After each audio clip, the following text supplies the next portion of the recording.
Hi everybody. From the last video we left at the point where we had created our Django project, and if you manage to do it, this is the page that you landed to lastly. So today what you're gonna do now in this video, we are going to create the Vue project so that we can now use it to link it, or rather map it, to our Django REST framework backend, which we are still going to create. So, oh, and I forgot to mention, I don't know if you saw an error telling you there are some unapplied migrations in your project. So just go and run python manage.py migrate so that you can migrate your current database models, the default models. So let's get started. Just go to Google and search for VueJS templates. We are going to be using Webpack and VueJS as a whole configuration of it. Now there are two repositories rather. There is the main Webpack. This one is recommended that let's say the project you are doing will be for production and not just like a simple learning one. If you are doing a production, let's say project, I would advise you use the main Webpack, sorry. And if you are just trying to learn a few basics about how this works, I'd suggest you go with the Webpack simple. So I'll say let's go with the simple one because we are not building that big project. So the first thing you'll receive from the usage guide is that you have to install the Vue CLI.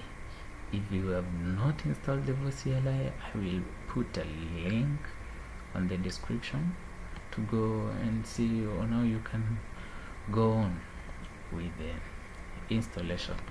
So in order to install the default Vue Webpack simple template, just go to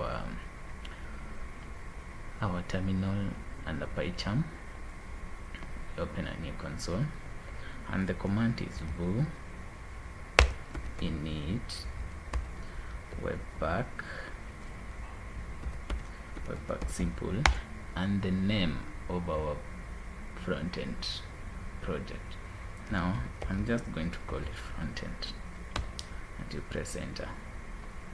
Now this now is going to give you several questions which are supposed to answer in relation to the configuration of the front-end part. Like the project name, I'm just gonna leave it as front-end. You can write your own description, let's say like learn VueJS, Django, my email, yes, let's use, and you can see everything has been generated, and it tells you to change the directory to front end and to run the npm install. Now once this is done, it might take some time while installing the node modules, but after it's done, we'll be able to run our front end part of the project, which is will be using VueJS. Yeah, so let's wait and see how that turns out to be. I know, and just to mention, I've been using Vue for a while.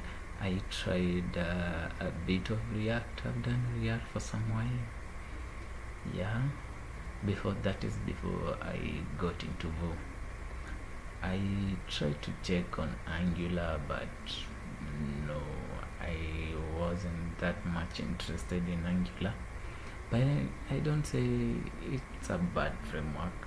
No, it's quite good and powerful if you are building, let's say, a huge application. I would actually advise you to use Angular. Yeah, but Vue is kind of simpler to learn and to use, and also to integrate your own existing project. Yeah, you'll find it more easier to learn and fun to work with, because the syntax is quite simple. All the components, your templates, your scripts, all are included in one file, so you don't have to put some code somewhere or use predefined way of defining your classes like in React. So it's much simpler, that is to me. So well, our installation has finished, so now let's try and see if everything is working fine. And we are just there. Boom, we have finally managed to create our VueJS frontend part. Now when we come back on the next video, we are going to see how we can link the default Django URL to show the default VueJS frontend index.html page.